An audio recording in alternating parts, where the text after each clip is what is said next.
കേരള പ്രദേശ് കർഷക കോൺഗ്രസ് സംസ്ഥാന ജനറൽ സെക്രട്ടറിയായി നിയമിതനായ കെ എ അബ്ദുൽ അസീസിന് ജന്മനാട്ടിൽ സ്വീകരണം നൽകി. ഉളിയന്നൂർ കോൺഗ്രസ് കമ്മിറ്റിയുടെ നേതൃത്വത്തിൽ ഉളിയന്നൂർ കോൺഗ്രസ് ഹൗസിൽ നടന്ന ചടങ്ങിൽ ഉളിയന്നൂർ കടൂപ്പാടത്ത് വീട്ടിൽ അബ്ദുൽ അസീസ് ഉളിയന്നൂരിനും മണ്ഡലം കോൺഗ്രസ് കമ്മിറ്റിയുടെ പ്രസിഡന്റായി തിരഞ്ഞെടുത്ത M P Jaleel, Kadungallur West മണ്ഡലം പ്രസിഡന്റ് നന്മദാസ് എന്നിവരെ ആദരിച്ചു.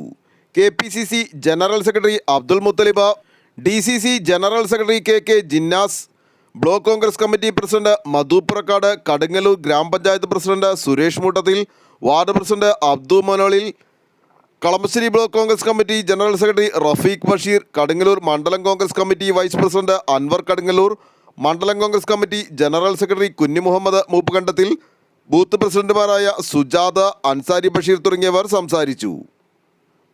ആലുവ ലൈവ് ന്യൂസിനു വേണ്ടി സിദ്ദീഖ് കാരക്കാടിനൊപ്പം സനൂപ് കളമശ്ശേരി.